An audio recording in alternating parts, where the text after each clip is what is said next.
आदिम तीर्थंकर प्रभु आदिनाथ मुनिनाथ, आदि व्याधि अजमज मिटे तुम पद में मम मात। चरण शरण है आपके तारण तरण जिहाज, भव दधि तट तट ले चलो करुणा कर जिन राज। बोलिए बंदा जी के मून लाइट 1008 श्री आदिम तीर्थंकर आदिनाथ भगवान की। आवाज में जयकारे में जोर नहीं है। बोले 1008 श्री शांतिनाथ भगवान की। अभी भी आप लोगों ने पूरा जोर नहीं लगाया। बोले संत शिरोमणि आचार्य गुरुवर विद्यासागर दीमा मुनि राज की। परम पूज्य मुनि श्री 108 दुर्लभ सागर जी महाराज की।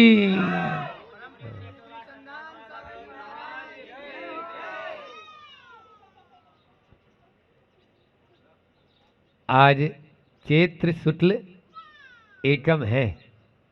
आप देख रहे हैं लोग कलश लेकर भगवान मंदिर की ओर सब जा रहे हैं।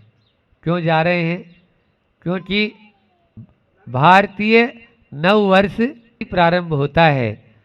क्या करें, विडंबना है हमारी इस संस्कृति की कि जो पाश्चात्य संस्कृति, जो हमारे विदेशी लोग आए, अंग्रेज लोग आए और अंग्रेजी छोड़कर चले गए।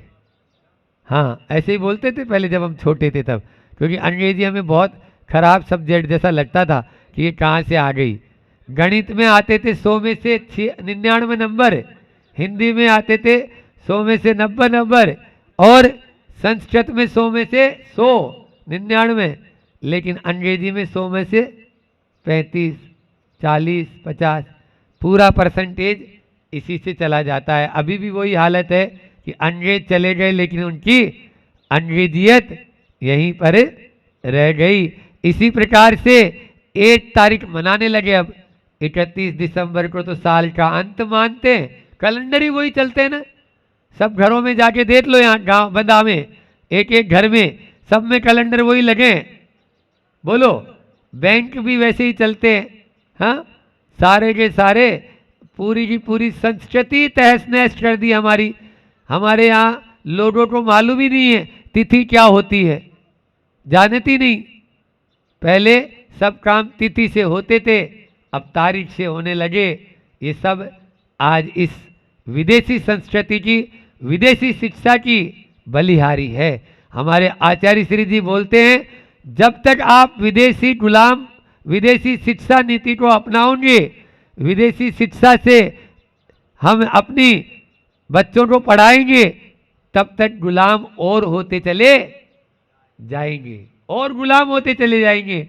भले ही हम तन से गुलाम नहीं है, लेकिन हमारा मन तो पूरा का पूरा गुलाम।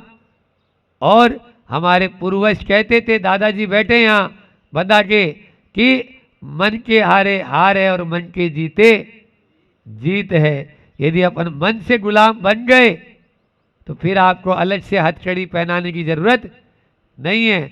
आज टीवी के अंदर थोड़ा सा एडवर्टाइजमेंट देख ले तो बस, अब घर में चाहे पैसा होए चाहे नहीं होए, हमें तो बाई चीज चाहिए जो टेलीविजन में देखी है।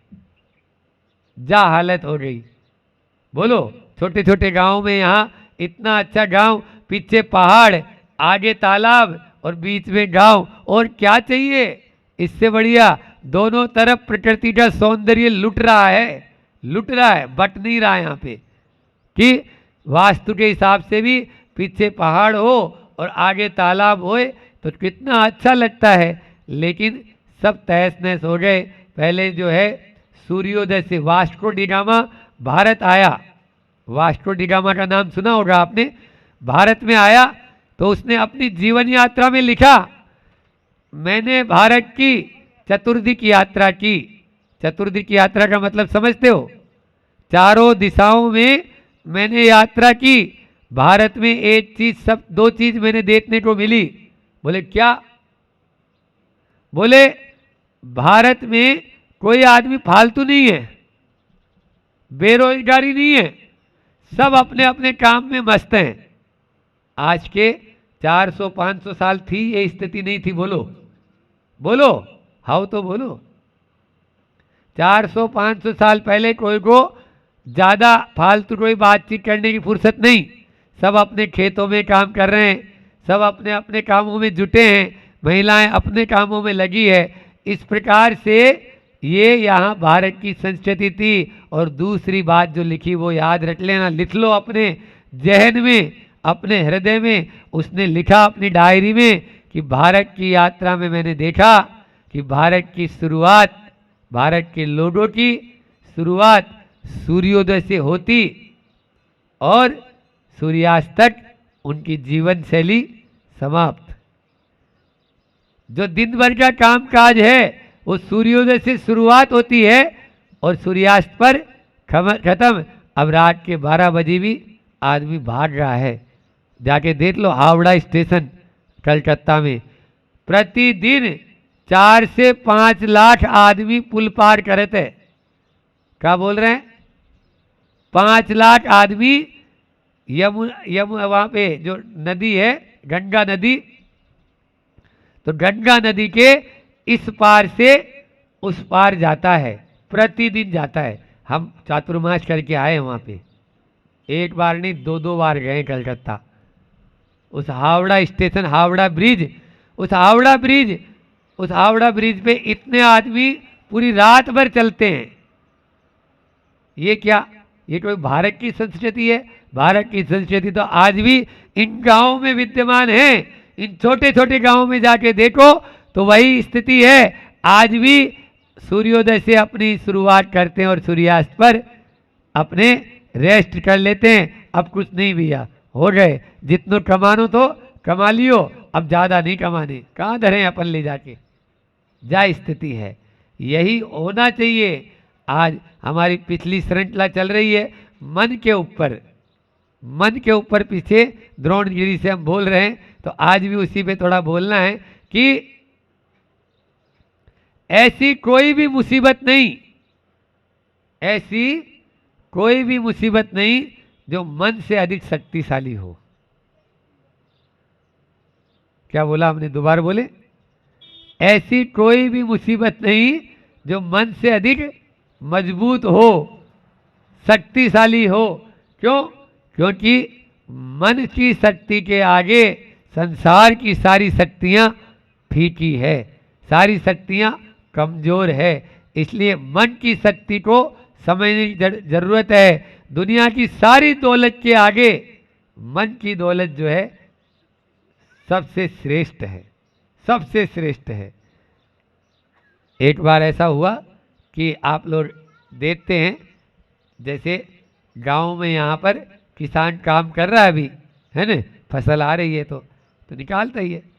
अब वो अपना उधर फसल निकाल ली और इधर अपनी बिछाई एक पल्ली और आराम कर रहा है। क्या कर रहा है? आराम कर रहा है। और ऐसे खर्राटे भर रहा है जैसे रात हो। उधर से एक अमीर आदमी का गुजरना हुआ, उससे पूछा, क्यों भाई, तुम्हें तो नींद ऐसी आ रही है जैसे कोई बिल्कुल कभी सोए ही नहीं हो। मुझे तो आज तक ऐसी नींद नहीं आई। नींद की गोली रोज खाता हूँ तो भी 2-3 घंटा 4 घंटा काम करती है और उसके बाद में फिर करवटें बदलना शुरू। ये स्थिति होती है नहीं होती है? पता है वो क्या बोला? वो आदमी ने क्या जवाब दिया किसान ने? उस किसान ने जवाब दिया कि सुनो, आपके पास में चाह है। क्या है? चाह है। और वो चाह ही कांटों की राह है। वो चाह क्या है? कांटों की राह है, आपके लिए दाह है। वो दाह है, आपको रोज जला रही है। हमारे पास में संतोष अमृत है। क्या है? उसके पास तो चाह है और वो चाह क्या है? दाह है, आग है। ठीक है। और हमारे पास में क्या है? उस व्यक्ति ने, किसान ने बोला, संतोष है और संतोष अमृत है। जिसके पास में संतोष रूपी अमृत होगा वो इसी प्रकार से जहां अपना गमछा बिछाएगा, वहीं पे ठर्राटा भरना शुरू कर देगा। और जिसके पास में चाह होगी, वो डल्लब के गद्दे होते हैं ना, इतने मोटे मोटे होते हैं, हम तो पाटा पे सोते हैं, है ना, हाँ, लकड़ी के या पत्थर पे सोते हैं, लेकिन जो डल्लब के गद्दे होते हैं उन पर भी नींद नहीं आती, उनको नींद नहीं आती है, गोली खा रहे हैं, टेबलेट खा रहे हैं। कल ही देखा हमने, जहाँ पर हम थे, तो भोजन के पहले एक आदमी गोलियां खा रहा था। तो मैंने बोला भैया क्यों, भोजन नहीं मिल रहा क्या? बोले वो भोजन खाने के लिए तो गोली खा रहा हूं। क्या बोला उसने? हकीकत तो बता रहा हूं कल की। हाँ, 11:30 बज गए थे प्रोग्राम में, तो मैंने बोला क्यों? बोले ऐसे तो भोजन अंदर जाएगा नहीं, ऐसे तो भोजन अंदर जाएगा नहीं, तो इसलिए पहले भोजन की भूख बढ़ाने के लिए पहले मैं ये गोली खाऊंगा। तो हर चीज के लिए गोली खानी पड़ रही है। आदमी मरेगा भी तो गोली से ही मरेगा, वो वाली गोली से नहीं। अब तो मैं कहता हूं बंदूक की गोली इतनी खतरनाक नहीं है जितनी जा डॉक्टर की गोली खतरनाक है। वह बंदूक की गोली तो एक ही बार मारे थे, जा रोज मारे थे। हम बुंदेलखंड में इसलिए बोल रहे हैं कि आपको समझ में आए। समझ में आ रही है कि नहीं आ रही है? हाँ, बुंदेलखंड में बैठे हैं तो इते की रोटी खा रहे हैं, तो इते की नहीं बजावत, जिते की खावत उते की बजावत, ऐसे नहीं। या उते की खावत इते बजावत, तो ऐसे थोड़ी है। या यहाँ की खावत दूसरी तरफ बजा, वो भी नहीं। तो इसलिए वो काम नहीं। अपने तो साधु हैं, तो यहाँ का भोजन किए हैं, तो यहीं पे आपको ज्ञान का अमृत दे देंगे। तो मैंने क्या बोला? बंदूक की गोली तो एक ही बार मारे थे। सुन रहे हो नहीं सुन रहे हो सेठ जी? हाँ, आगे तो बैठे हैं।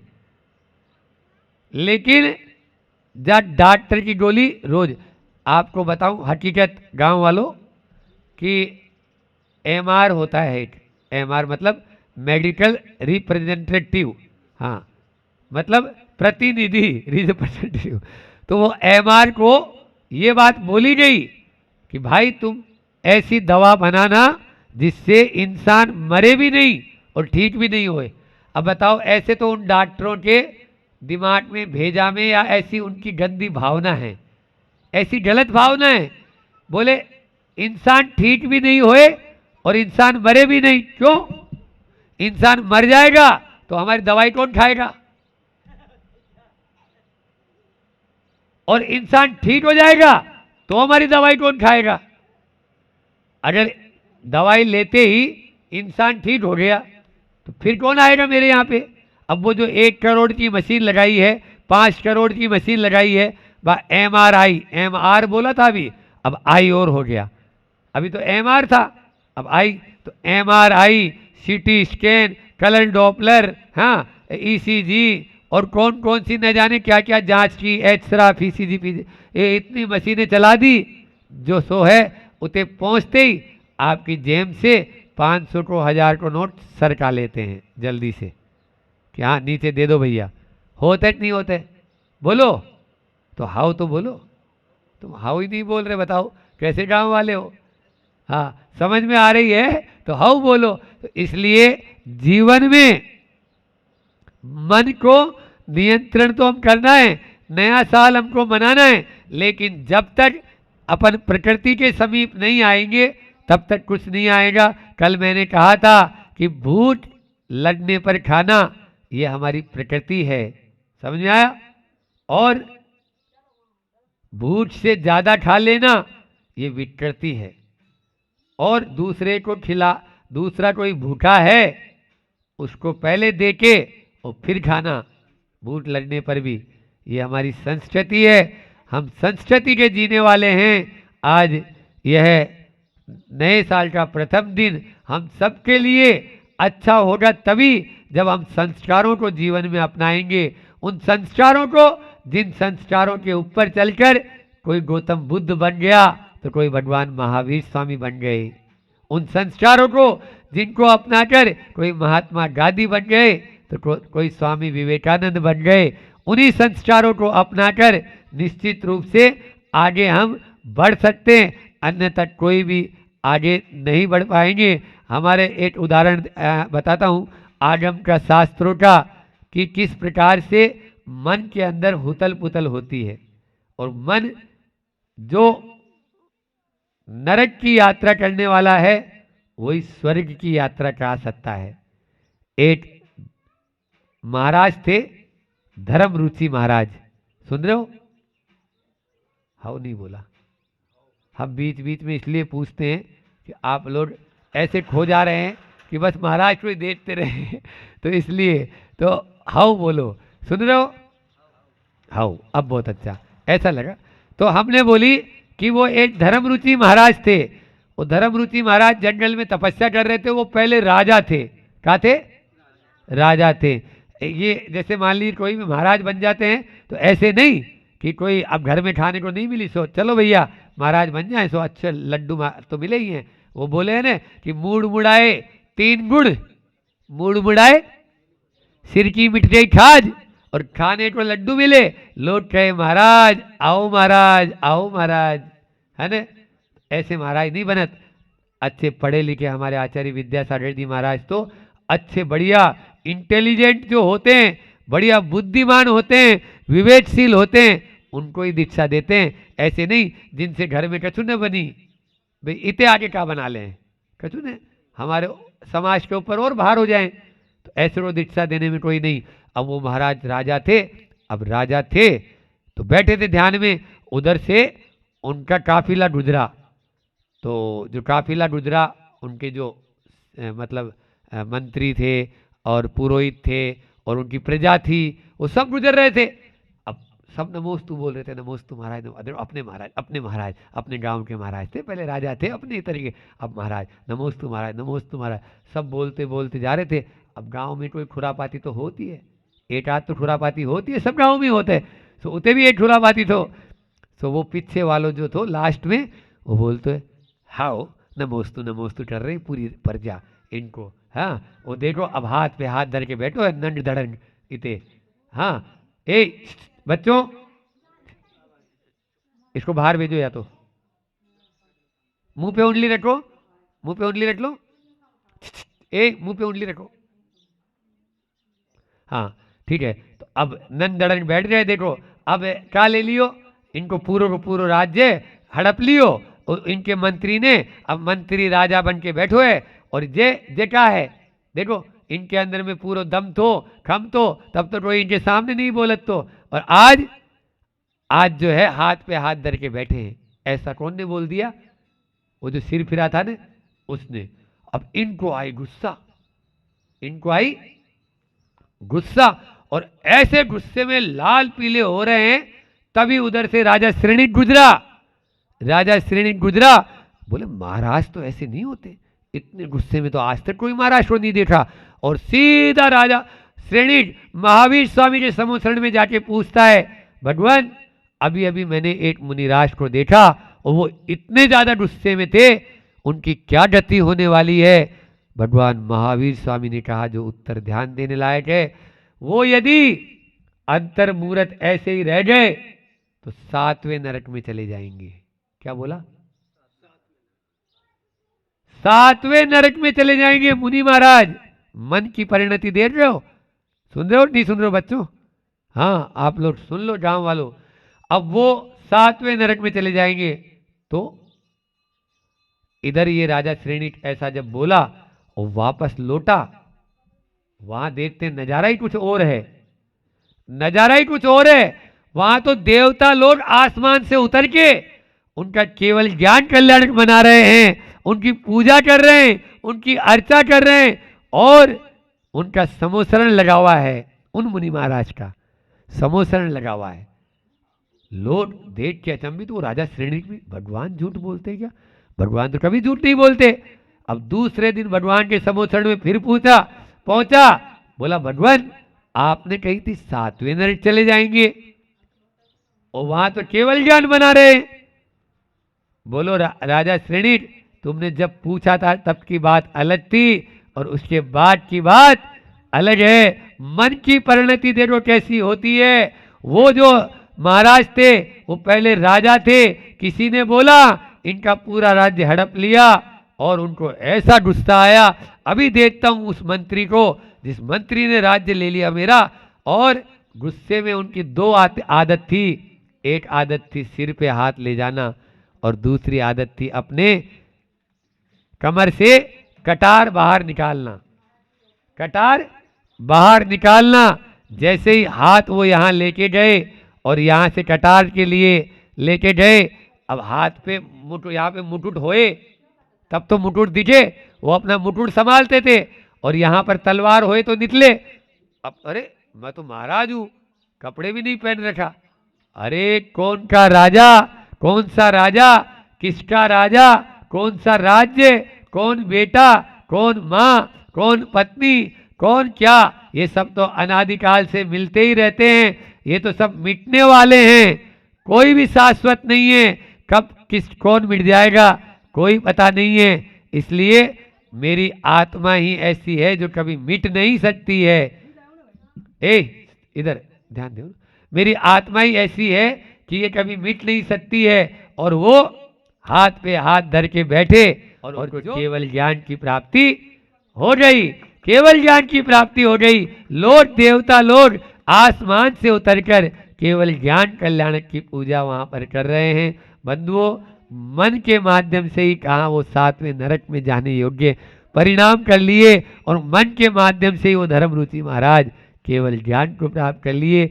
आज यही संदेश मैं आपको देना चाहता हूं कि इस मन को यदि अपन मार लेंगे, मन के माध्यम से इसको अच्छे में लगा देंगे, तो निश्चित रूप से हम अपना उत्थान कर लेंगे। अन्यथा यह पतन में ले जाकर तो हमें गिराई देगा। आज इतना ही रखते हैं। आचार्य श्री जी का वह हाइकू याद रखना है कि मन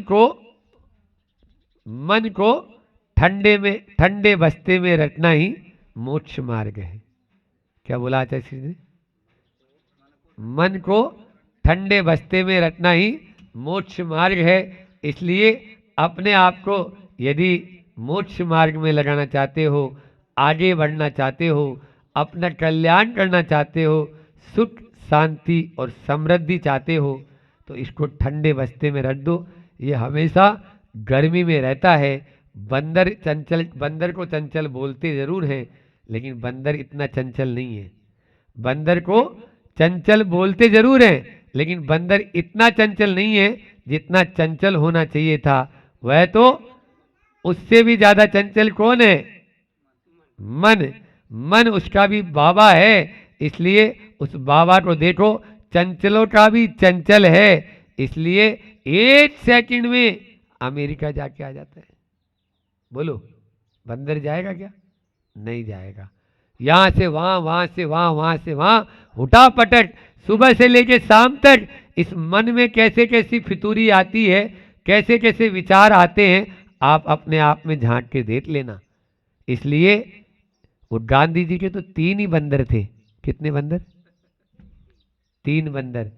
एक बंदर ऐसा रखा हुआ, एक बंदर ऐसा रखा हुआ, और एक बंदर ऐसा रखा हुआ। बुरा मत बोलो, बुरा मत सुनो, बुरा मत देखो। लेकिन हमारे महावीर भगवान जो है ना, वो बोलते हैं 3 बंदर की जरूरत नहीं है। 3 बंदर की जरूरत नहीं है, एक ही बंदर बहुत है, और वो ऐसे किया हुआ है। सुन रहे हो नहीं सुन रहे हो? देखो ये एक्शन। बस ये बंदर देख लो कि बुरा मत सोचो। ये बंदर क्या बोल रहा है? बोलो, ये बंदर क्या बोल रहा है? आवाज नहीं आई। बुरा मत। जो बुरा नहीं सोचेगा वो बुरा देखेगा भी नहीं।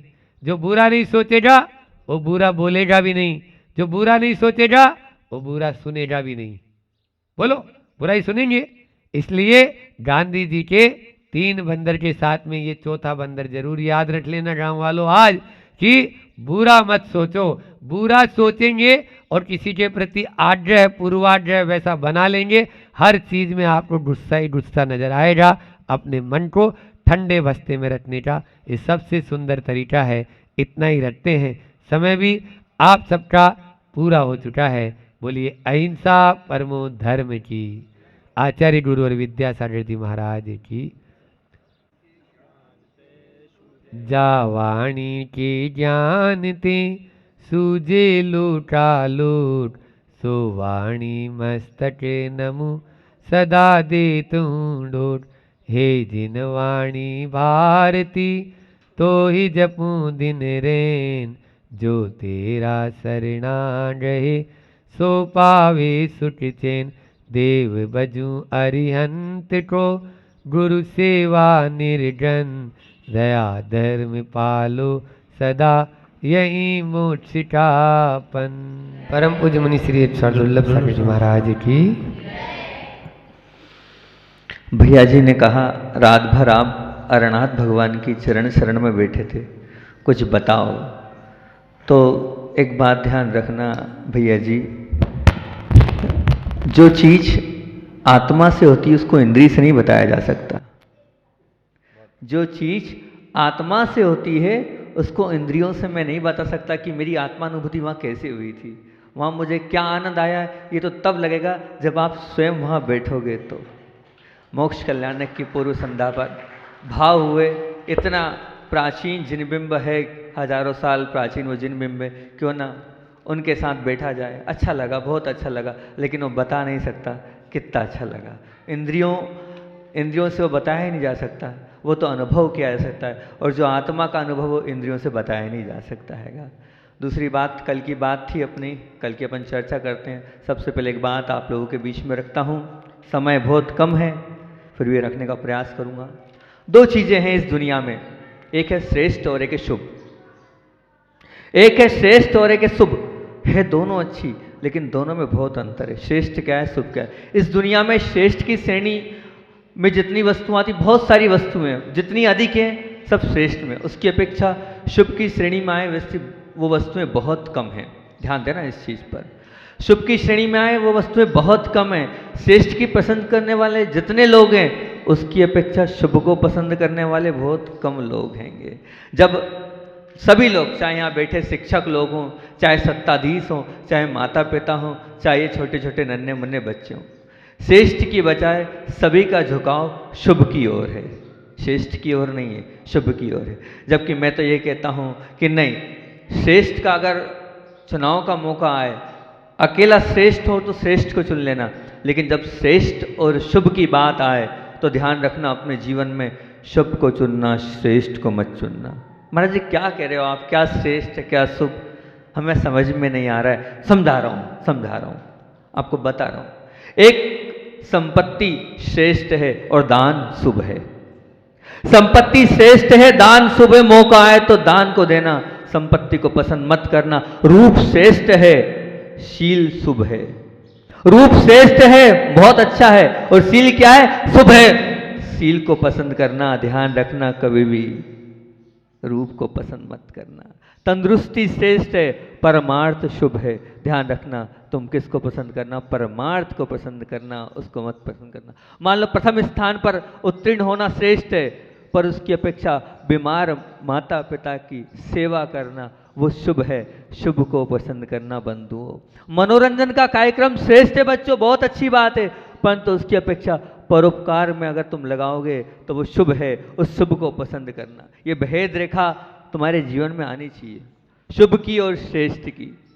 श्रेष्ठ और शुभ में जब चुनाव का मौका आए तो ध्यान रखना, कल की वो कहानी, वो शुभ श्रेष्ठ था परीक्षा देना, कल की वो कहानी थी, और शुभ था सेवा करना, सेवा को मौका दिया। आजकल के पाठ्य पुस्तकों में श्रेष्ठ को ज़्यादा स्थान दिया जा रहा है और शुभ को एक तरफ रखा जा रहा है। लेकिन मैं तो ये कह रहा हूँ कि ये जो बोला वाला है, क्या आज की यही बोला वाला है, श्रेष्ठ का बोला वाला है, श्रेष्ठ का ही बाजार है, श्रेष्ठ का ही साम्राज्य है। पर मैं कह रहा हूँ ध्यान रखना, आप जो शुभ का सम्मान नहीं कर रहे हो, शुभ को पुरस्कार नहीं दे रहे हो, उससे आपका जीवन और नीचे चलते चला जाएगा। कल 5-6 चीज़ें रखी थी, आधी बता पाया था और आधी नहीं बता पाया था। उसमें से मधुर व्यवहार पर हमने कहा था कल, हाँ आपको बहुत अच्छी, क्योंकि ये जब कहानी मैंने सुनी, और मैं आपको बता दूं मेरे जीवन में मैं सत्य घटनाओं को ज़्यादा महत्व देता हूँ और सत्य घटनाओं को ही रखता हूँ और सत्य घटनाओं को पढ़ता हूँ और सुनता भी हूँ। तो ये जब घटना और ये जब कहानी छोटी सी सुनी, थोड़ी छोटी सी कहानी लेकिन बड़ी मार्मिक कहानी है, और आज के प्रासंगिक है, बच्चों के लिए भी, माता पिता के लिए भी और शिक्षकों के लिए भी। मधुर व्यवहार क्या होता है और मधुर व्यवहार हमारी धारणा क्या होती है। एक छोटे से स्कूल की सत्य घटना आपके सामने रखता हूँ। एक शिक्षिका है जिनका नाम है अंजलि जी। वो बच्चों को पढ़ाती है और बहुत अच्छे से पढ़ाती है, और जब वो क्लास में जाती है तो बहुत अच्छे से बोलती है। क्या बोलती है? I love you all wise, I love you all wise. जितने भी बच्चे हैं सबके लिए ऑल आई लव यू ये शब्द बोलती है। लेकिन विडंबना ये है कि वो झूठी है।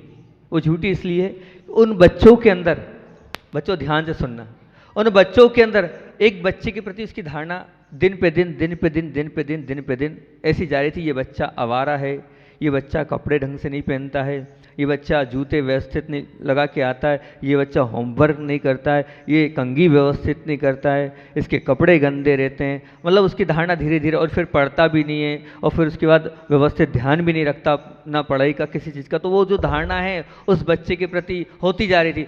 तो सब बच्चों के प्रति तो प्यार वाला वो माहौल था, प्रेम वाला वो माहौल था, स्नेह वाला वो माहौल अंदर से अंतरंग से परिणाम थे, लेकिन उस बच्चे के प्रति नहीं था। मतलब वो बोल तो रही थी, जितने भी बच्चे हैं, जब वो क्लासरूम में घुसती थी तो ये बात जरूर बोलती, आई लव यू, पूरे बच्चों के लिए, ऑल बच्चों के लिए बोलती, लेकिन उस बच्चे के लिए नहीं थी। अब ये चिड़चिड़ाहट उस बच्चे के प्रति बढ़ती चली गई।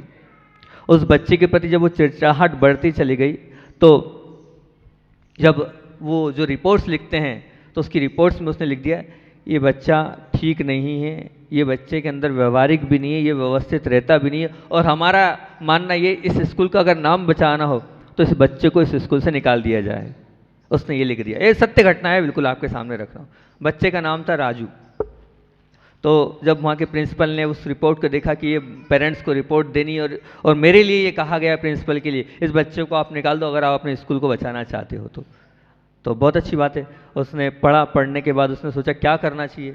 उसने उस बच्चे की 5th में वो बच्चा था, 4th की और 3rd की, तीसरी और चौथी की रिपोर्ट्स जो थी वो रिपोर्ट्स ले जाकर उनकी जो अंजलि मैडम थी उनकी टेबल पर रख दी।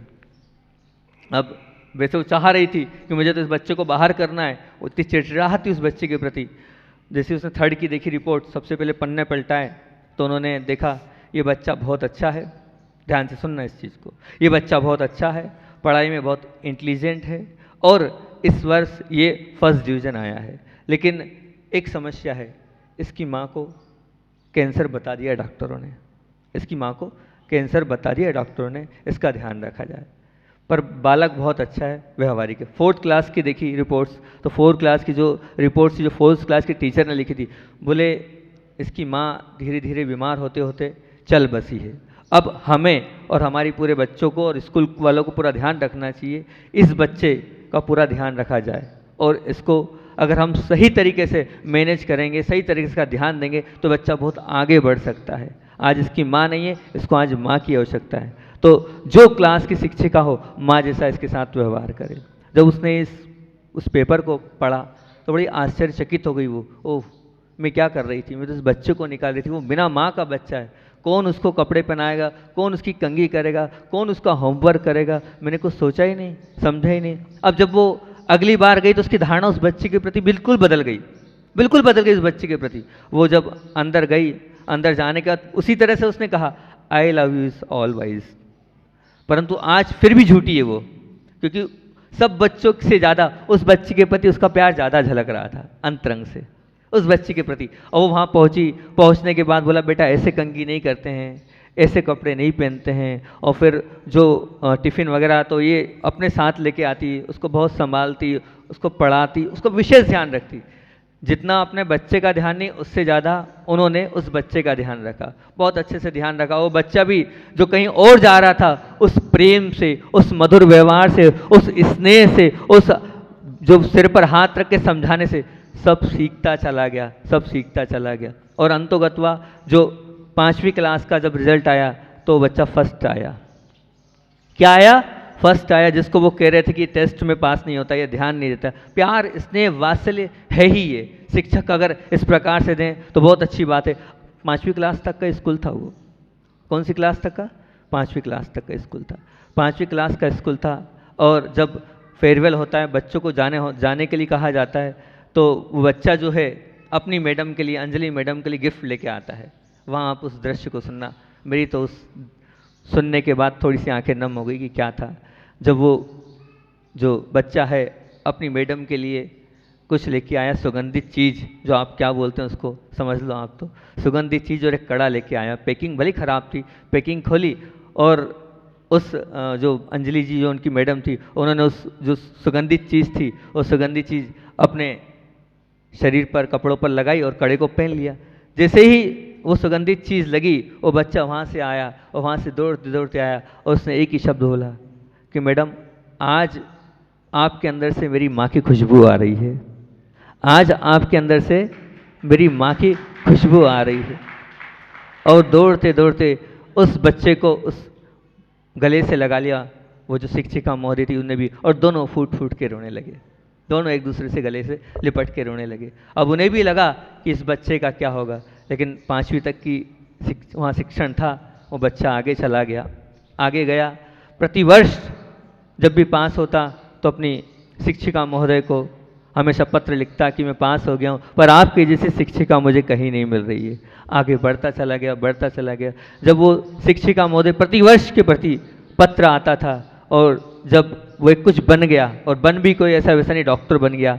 डॉक्टर बनने के बाद जब उसका विवाह हो रहा था, तो विवाह के समय उसने एक पत्र लिखा और उसमें टिकट, उस टिकट सी उसकी हवाई जहाज़ की टिकट थी। उसने एक ही निवेदन किया, सब करना लेकिन आप मेरे विवाह में जरूर आना, आपका मैं आशीर्वाद करने के लिए इंतज़ार करूँगा। जैसे ही वो पत्र पहुँचता है, वो शिक्षिका महोदय तुरंत उस बालक से मिलने और उसके विवाह में आशीर्वाद देने पहुँचती है। और सबके बीच में जब वो आती है तो इंतज़ार रहता है उस शिक्षिका का, और वो बड़े उससे कहता है कि आज जहाँ हूँ, जिस जगह पर हूँ, मुझे संभालने वाली कोई है, और मेरी असली माँ, संस्कार देने वाली माँ है, तो ये मेरी माँ है। और उनके चरणों में वो गिर पड़ता है। तो वो दोनों माँ बेटे, माँ के रूप में उनको माना, उस बेटे के रूप में उसने माना। ये है वास्तविकता में वात्सल्य, प्रेम और स्नेह देने का, श्रेष्ठ को चुनने का नहीं, शुभ को चुनने का। शुभ को उन्होंने चुना था, श्रेष्ठ को नहीं चुना था। शुभ बनाना आपके हाथ में है। तो आप लोग यहाँ पे बहुत सारे शिक्षक शिक्षिकाएं बैठी हैगी, उनको हमेशा अपने बच्चों के साथ प्रेम से, मधुरता से, स्नेह से, आचार्य भगवान बार बार बोलते हैं इस चीज़ को कि ध्यान रखना, हमेशा आप अपराध से दुश्मनी करो, अपराध से बैर करो, पर अपराधी से नहीं।